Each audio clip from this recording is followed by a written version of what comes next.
La primera cuestión que tenemos que tener en cuenta cuando consideramos un protocolo de investigación clínico o biomédico es que sea lo que estamos intentando desarrollar, en el fondo perseguimos establecer relaciones de causalidad entre lo que denominamos un factor y un determinado acontecimiento de interés. Por lo tanto, es muy importante que antes de empezar a hablar de diseños y de otros temas más estructurales, tengamos claro qué significa hablar de causalidad. En realidad tenemos unos criterios heredados de la época de las infecciones que han ido siendo adaptados para intentar establecer estos criterios de causalidad a partir de datos que no son de ensayo clínico, que no son de un estudio experimental. Y a esto me referiré en esta primera introducción sobre causalidad. Existen dos tipos de condiciones en las relaciones causales, las que ya denominamos necesarias y las que denominamos suficientes, que ya se establecieron en el pasado, incluso tan lejos y tan preteritamente como por Galileo, ¿no? El concepto es que, expresado de una manera, digamos, llana, es que Z ocurre si X e Y ocurren. En otras palabras, si X no ocurre o Y no ocurre, Z no ocurrirá.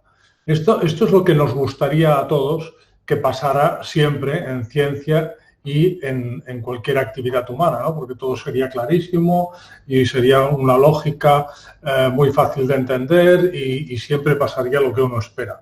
Pero como en realidad la biología no es así, lo que tenemos que enfrentar es siempre la multicausalidad en las relaciones entre factores y acontecimientos. Por lo tanto, tenemos que estar preparados para esto, entender que la ciencia tiene que funcionar así porque no hay más remedio y a partir de aquí hablar de factores necesarios, factores suficientes y enfrentarnos a las cuestiones cotidianas en términos de enfermedades, ¿no? Por ejemplo, dejadme que os ponga algunos ejemplos de factor necesario y factor suficiente. Una infección por VIH, por el virus de la inmunodeficiencia humana, es un factor necesario y suficiente para que aparezca la enfermedad, la SIDA, si no se trata. Este es uno de los casos paradigmáticos. Un ejemplo de lo que puede ser un factor necesario pero no suficiente es la esclerosis coronaria respecto de un infarto agudo de miocardio trombótico, ¿no? Es un factor necesario que haya arteriosclerosis porque si no se rompe una placa no va a haber un trombo pero no es un factor suficiente. Es decir, que hay muchos pacientes que tienen arteriosclerosis coronaria pero no tienen nunca un infarto.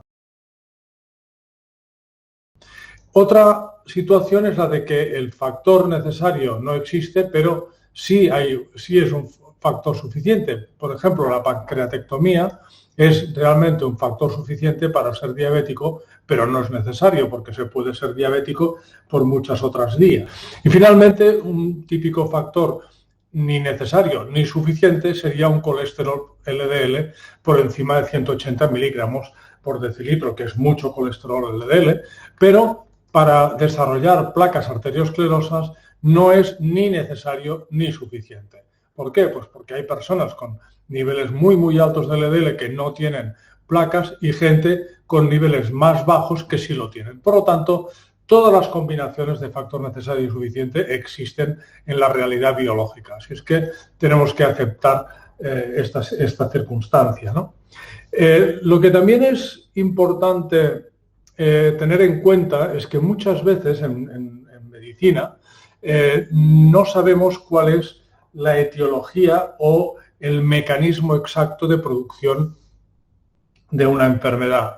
Y me gusta mucho el ejemplo del cólera, porque el cólera sabemos que tiene varios componentes. Uno de susceptibilidad aumentada en personas pues, que genéticamente están predispuestas o malnutridas o están hacinadas o están en dinteles de pobreza, ¿no? Todo esto predispone y aumenta la susceptibilidad.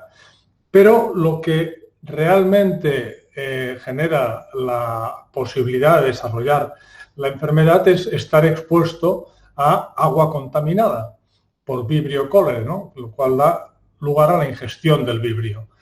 Muy bien, el vibrio por sí solo no da los mismos síntomas en todas las personas. Hay gente que tiene una serie de síntomas mucho más intensos que otros, algunos mueren y otros sobreviven. Por lo tanto, el efecto de las toxinas del cólera en las células de la pared intestinal también varía ligeramente, pero el cólera necesita que se haya ingerido el vibrio. Sin embargo, en 1612, John Snow, en una epidemia de cólera que hubo en Londres, se dio cuenta de que las personas que bebían de una determinada fuente de la ciudad eran las que se morían más de cólera, ¿no? Entonces sugirió cerrar esa tubería, dejaron de suministrar agua por allí y el cólera desapareció. Pero en esa época no había ni microscopios, con lo cual nadie sabía que el cólera era causado por un germen, por el vibrio cólera concretamente, ¿no? Quiero decir con esto que la medicina se mueve muy a menudo en el terreno del pragmatismo. Es decir, si yo sé cómo curar, cómo aliviar, cómo evitar una enfermedad, lo voy a hacer, aunque no sepa exactamente cuáles son sus mecanismos íntimos, ¿no? Creo que esto es una enseñanza que tenemos que reconocer, ya que la hemos heredado de las personas, los médicos y los epidemiólogos que vivieron antes que nosotros, y es un ejercicio de humildad necesario para que podamos seguir progresando y sirviendo a nuestras comunidades con lo mejor que tenemos, aunque no conozcamos completamente todos los mecanismos posibles, ¿no?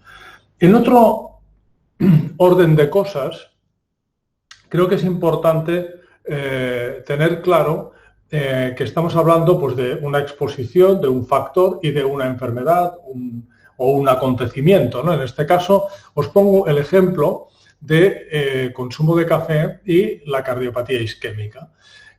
Durante unos años se discutió mucho si el consumo abundante de café, medido, me parece que eran alrededor de 5 tazas al día, aumentaba el riesgo de enfermedad cardiovascular, enfermedad concretamente cardiopatía isquémica. Y se estableció en algunos artículos, pues sí que existía esta relación. Sin embargo, esta relación no tenía en cuenta que las personas que consumen más café también son personas que probablemente fuman en la práctica también, ¿no? De tal manera que si no tenemos en cuenta lo que denominamos variables confusoras de este efecto posible, ¿no? Vamos a estar diciendo cosas que no son verdad. Por ejemplo, podemos llegar a afirmar, y de hecho se afirmó, que el consumo de 5 o más tazas de café aumentaba la cardiopatía isquémica. Sin embargo, como estas variables, el consumo de café y el consumo de tabaco, estos factores, están íntimamente relacionados y además esta variable confusora, el consumo de tabaco, está muy relacionado y causa la cardiopatía isquémica, si no tenemos en cuenta, como digo, esta variable que ya denomino confusora, lo que nos va a pasar es que vamos a estar haciendo afirmaciones que no tienen ningún sentido. Por lo tanto, en cualquier estudio observacional, es decir, que no sea experimental, vamos a tener que tener en cuenta este tipo de variables hasta donde llegue nuestro conocimiento. Este caso es muy claro. Las publicaciones que siguieron a las primeras que establecían esta primera relación dejaron clarísimo pues, que la relación era vehiculizada por este consumo de tabaco, ¿no? Para nuestras investigaciones no realizadas con ensayo clínico, que es uno de los instrumentos más potentes que tenemos en investigación biomédica, pero que no se pueden utilizar siempre, ni mucho menos, ¿no? Por ejemplo, cualquier exposición a elementos nocivos, evidentemente no se puede abordar con un experimento en humanos. Hay que utilizar estudios observacionales, ¿no? La relación del tabaco con el cáncer de pulmón pues estableció por métodos observacionales, por ensayos en modelos animales, etcétera. Pero una vez tenemos los datos, nuestros científicos predecesores en la historia de la humanidad pues establecieron diversos instrumentos, ¿no? De la deducción, el de la inducción y el de la probabilidad en las relaciones causales, pretendidamente causales, que observemos. Por lo tanto, normalmente nos movemos en este tipo de instrumentos para decidir cuán cerca estamos de la causalidad cuando analizamos la relación entre un factor y un acontecimiento determinado, ¿no? Los diseños de investigación los dividimos genéricamente en dos grandes ramas. Aquellos que tienen una asignación controlada de la exposición, y son los estudios experimentales. Concretamente, el estudio experimental en seres humanos es el ensayo clínico. Ya veremos cómo nos movemos en un ensayo clínico. Y luego está el ensayo en la comunidad, que son un tipo de ensayos muy de salud pública y que durante el curso no los abordaremos. Son, por ejemplo, actividades que se hacen añadiendo pues flúor al agua de consumo pues para reducir las caries en una población. Entonces lo que se compara son dos poblaciones, una a la que se añade y otra a la que no, y al cabo de unos años se mira pues cuántas caries tiene la población o los niños en la escuela, etcétera, ¿no? Esto es un ensayo en la comunidad. No entraré en más detalles. Esto es, digamos, el paradigma del estudio experimental en humanos, el ensayo clínico. Pero luego están todos los demás, y que son la inmensa mayoría. Ahí no tenemos una asignación controlada a la exposición, sino que esto se da de manera natural o de manera artificial, ¿no? Por ejemplo, el consumo de tabaco, la exposición al colesterol, a radiaciones ionizantes, todo esto, siempre tenemos la oportunidad de analizar expuestos comparados con no expuestos y la incidencia de determinadas enfermedades. Y establecemos la relación que hay entre esta exposición y la aparición de estas enfermedades, ¿no? De hecho, lo que más se parece a un ensayo clínico sería lo que denominamos estudio de cohorte, que es un estudio longitudinal, es decir, que tiene un seguimiento en el tiempo, ¿no? Se observa unas personas, unas expuestas y otras no, al factor de interés, y se espera un tiempo hasta que se produce el acontecimiento o no se produce, entonces se hace el análisis, ¿no? Pero luego tenemos también un paquete de estudios, los retrospectivos, ¿no? El paradigma sería el estudio de casos y controles, en que no hay un seguimiento, ya partimos de personas que tienen la enfermedad, personas que no tienen la enfermedad, y por lo tanto hacemos una comparación del pasado, o sea, a qué habían estado expuestas estas personas con y sin enfermedad, y a partir de ahí hacemos deducciones lógicas sobre la probabilidad de que un determinado factor de exposición en el pasado sea la posible causa de una enfermedad o de un acontecimiento actualmente. También veremos el metaanálisis, que no es más que una síntesis del conocimiento a partir de estudios de cohorte o de ensayos clínicos o de otros estudios observacionales como casos y controles, y que también veremos con un cierto detalle, pero que ya os avanzo que no es un instrumento definitivo para nada, no es ni concluyente ni tan solo definitivo, porque lo único que puede cerrar un tema es un ensayo clínico, y esto generalmente no puede, si no se ha hecho ya, es muy difícil que se pueda hacer, ¿no? Por lo tanto, el metaanálisis nos va a ayudar a ver con una cierta perspectiva y con un cierto poder estadístico un problema, pero no lo resuelve definitivamente ni mucho menos, ¿no?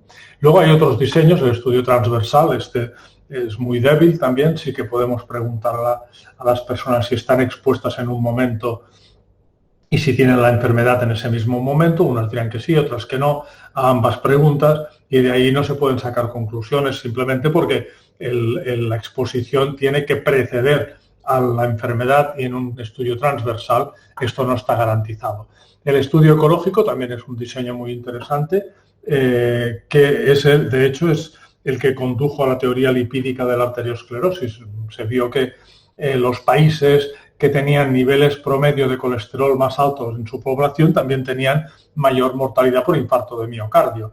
Claro, aquí en lugar de tener individuos, tenemos colectivos de individuos, países, ¿no? Pero estaba muy claro en el estudio 7 países, por ejemplo, y en otros estudios que se hicieron hace más de 30, 40 y 50 años, que los que más colesterol tenían de promedio en su población, más mortalidad por enfermedad coronaria tenían. Así es que puede ser útil en algunas circunstancias, pero no es confirmatorio, sino que nos permite elaborar algún tipo de hipótesis, ¿no? Y luego finalmente tenemos la descripción de casos que obviamente es muy débil desde el punto de vista de intentar establecer relaciones de causalidad, porque lo único que hace es describir un caso y aquello que le rodea a ese caso, ¿no? Por lo tanto, nos centraremos en este curso en el ensayo clínico, el estudio de corte, casos y controles, y hablaremos un poco también de metaanálisis. Todo esto se tiene que realizar en un contexto ético. En la experimentación en humanos y en el estudio observacional en humanos tenemos que tener en cuenta siempre el respeto por los aspectos éticos, es decir, la libertad de participar o no, la garantía de que el paciente va a recibir exactamente el mismo tratamiento y ímpetu en su puesta en práctica, participe o no en un estudio, etc. Por lo tanto, recordad siempre que todo esto está muy bien, pero lo hacemos siempre en un contexto de garantías éticas. Muy bien, entonces, la guía para evaluar causalidad en estudios observacionales se basa, como os decía, en los criterios de Bradford-Hill, que en realidad son una derivada de los postulados de Helen y Koch de 1887 para establecer una relación entre una enfermedad y una infección por un germen, ¿no? Todo esto se basaba inicialmente en postulados de David Hume, un epistemólogo muy conocido de 1770. También trabajó estas ideas sobre la causalidad, ¿no? Él trabajaba básicamente en métodos experimentales para hacer avanzar la ciencia de su tiempo, ¿no? Pero fijaros que la primera condición es que exista una relación temporal, ¿no? La causa tiene que preceder al efecto, esto es esencial, y muchas veces no pensamos en ello. Tiene que ser plausible desde el punto de vista de que otros niveles de conocimiento coincidan con lo que nosotros hemos observado, ¿no? Es decir, es consistente nuestro hallazgo con otros conocimientos, mecanismo de acción, experimentación animal, etc. La otra es la consistencia con otros estudios similares al nuestro. Han obtenido resultados parecidos. Si es así, damos apoyo a la posible relación causal. La fuerza de la asociación también es un argumento muy potente para apoyar la posible relación causal. En este sentido, el riesgo relativo, la odds ratio, serían los elementos que tendríamos en cuenta. La relación dosis-respuesta, si es posible analizarla, ¿no? Si la mayor exposición al factor también produce más efecto, pues esto también va a favor. La reversibilidad, es decir, la retirada de la posible causa conduce a una reducción del riesgo de aparición del efecto. Si esto es así, esto también va a favor de la causalidad. El tipo de diseño del estudio, si es un estudio de cohorte, será más fácil creernos causalidad que si es de casos y controles. Y el juicio de la evidencia, que esto es algo que hemos introducido más recientemente y que incluye la valoración de los expertos puesta en común. Esto es lo que se hace básicamente en las guías de práctica clínica, ¿no? Así es que estamos ante unos criterios que nos pueden ayudar a discutir en un artículo si realmente nuestros hallazgos tienen alguna posibilidad de ser causales respecto de lo que estemos estudiando, ¿no? De este modo, si hacemos un ranking de relación causal, arriba de todo tendremos el experimental, el ensayo clínico, el siguiente sería el de cohorte, después vendría los estudios de casos y controles, los estudios transversales, ya con muy poca fuerza, el diseño ecológico, también sugestivo, pero con poca fuerza, y la descripción de casos, desde luego, se queda para el final de todo. Termino con esto y seguimos con la presentación de otros temas relacionados con lo que hoy nos ocupa. Y gracias por vuestra atención.